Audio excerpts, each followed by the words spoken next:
Olá, pessoal. Estamos de volta aqui com o nosso cafezinho com palavra. Esse cafezinho maravilhoso, né? Que o recheio principal é a palavra do nosso Deus. E nós somos gratos a Deus por termos tido esse momento de férias que tivemos, né? Junto com os nossos familiares. Espero que você tenha aproveitado bastante esses dias, né?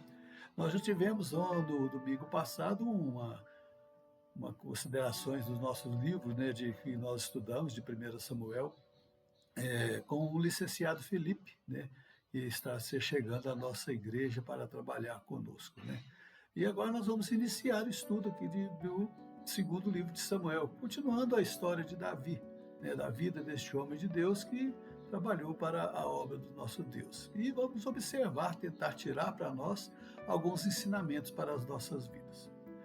No verso 1 do capítulo 1, é citado que Davi estava retornando da sua batalha com os amalequitas. E para te situar, né, que batalha é esta, comentamos sobre ela quando estudamos lá o capítulo 30 lá de 1 Samuel.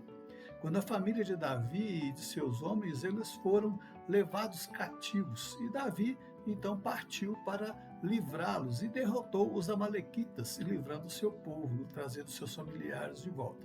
E é neste cenário que nós vemos Davi retornando.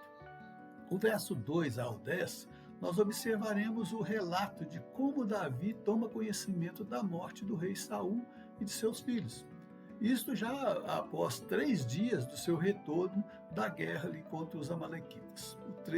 O texto vai nos afirmar de que um homem com roupas rasgadas chega ao arraial onde Davi se encontrava e passa a relatar como aconteceu os fatos, afirmando que havia fugido ali do arraial de Israel. Davi logo lhe pergunta como que todas essas coisas aconteceram, né? E ele diz: o povo fugiu da batalha e muitos foram mortos. Saul e seu filho Jonatas também morreram. Como você soube destas coisas? Indaga Davi. Eu estava lá. Saul estava apoiado em sua lança e cercado pelos inimigos. Ele me viu e me chamou. Ele me perguntou quem eu era e eu disse para ele que eu era uma amalequita. Naquele momento ele me pediu para que o matasse e eu me aproximei e o matei e trouxe até a coroa e o bracelete dele aqui para o Senhor. Logo eu estou parafraseando, né, o texto aí que você pode depois conferir. Se você participou também dos nossos cafezinhos aí no livro de 1 Samuel, a respeito da morte de Saul, né, deve ter se recordar que não foi bem assim que aconteceu. Saul realmente ele pediu para alguém o matar, mas não foi uma amalequita, como registra o verso do capítulo 31 de 1 Samuel. Né? Saul pediu para que o seu escudeiro, um homem de sua confiança, que o matasse. E mesmo assim, não foi ele que matou Saul. Saul se jogou sobre a sua própria espada e morreu, tirando a sua própria vida, cometendo um suicídio. E até seu escudeiro também, naquele momento, ele também tirou a sua vida ao ver o rei Saul morto. Nós vamos observar um comentário agora de MacArthur a respeito deste verso 10 aí de 2 Samuel, no capítulo 1. Ele afirma o seguinte: o amalequita assumiu a responsabilidade pela morte de Saul, dizendo que ele ainda estava vivo quando o encontrou. No entanto, 1 Samuel 31, dos versos 3 ao 6, deixa claro que Saul morreu ao cair sobre a própria espada, e não pela mão do amalequita.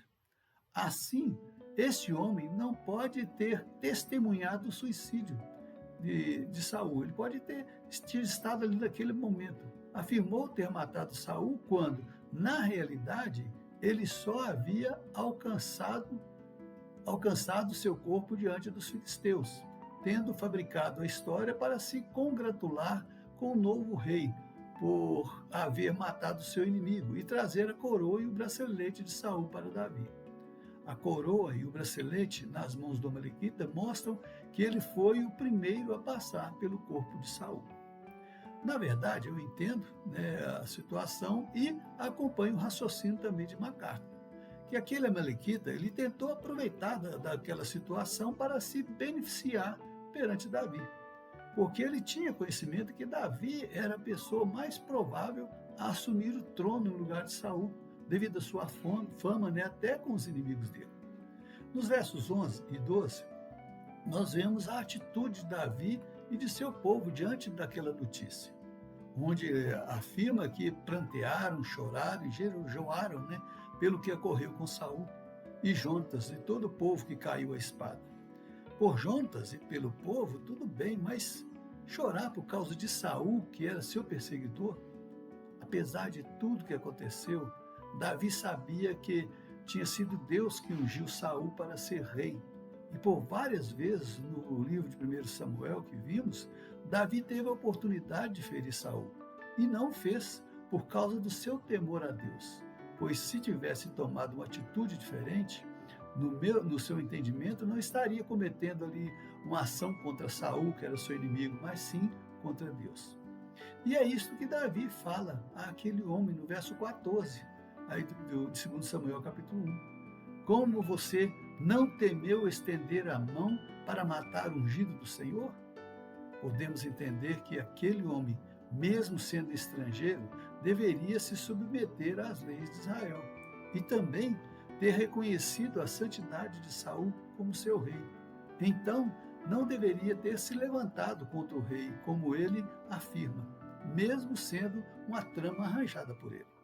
E Davi, né, baseado no relato daquele homem, ele decreta sua morte, não com base na veracidade da sua história, mas por causa do seu testemunho. Como observa o verso 16, enquanto Davi dizia, o seu sangue caia sobre sua cabeça, porque a sua própria boca testificou contra você, dizendo, matei o ungido do Senhor. A ação daquele homem, querendo obter vantagem, o leva à morte.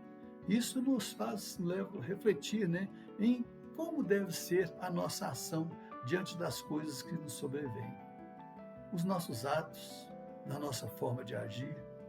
Aquele homem foi morto ao fazer uma trama mentirosa, tentando obter vantagem para si, atentando mais para o seu coração, que o seu coração ansiava. Temos que tomar cuidado, né, com as nossas atitudes e buscar viver uma vida de sinceridade perante as pessoas e principalmente diante de Deus. O nosso coração, como a própria palavra de Deus nos afirma, é corrupto e sempre tende para o mal. E o capítulo 1 vai encerrar afirmando mais uma vez o lamento de Davi pelo que ocorreu com Saul e seu filho Jonatas. E recomenda a todos que ensinassem ao povo o hino do arco, que está escrito lá no livro dos justos. Hino do arco, ou o lamento do arco, né? Segundo os historiadores, foi escrito em homenagem a Jonatas. Inclusive é citado lá no verso 22, e diz assim, nunca se recolheu o arco de Jonatas. Quer dizer que ele estava sempre pronto para as batalhas. Também é mencionado o livro dos justos, ou o livro de Jazar, que era uma coleção poética sobre as guerras de Israel e suas grandes conquistas perante os inimigos, que é citado também no livro de Josué, capítulo 10, verso 13. É um poema belíssimo, vale a pena você tirar um tempo aí para ler, ok? Não vou lê-lo aqui, então vou deixar para você pesquisar aí. Estamos já iniciando esse segundo mês de 2026, né? Fevereiro. Sei que você deve ter traçado os seus planos, mas com base no que vimos hoje, temos sempre em mente que a verdade deve prevalecer sobre as nossas vidas e que a consequência dos nossos atos nós teremos que prestar contas um dia ao Senhor. Não a homens, mas ao Senhor. É que nós devemos nos preocupar com as nossas dívidas, com aquilo que nós temos arrumado, porque é Deus que controla as nossas vidas. Que Deus abençoe a sua vida, que você possa realmente buscar servir ao Senhor e buscar viver esta verdade que vem da palavra do nosso Deus. Vamos tomar nosso cafezinho? Que Deus nos abençoe e até domingo que vem, se Deus assim nos permitir. Tchau, pessoal.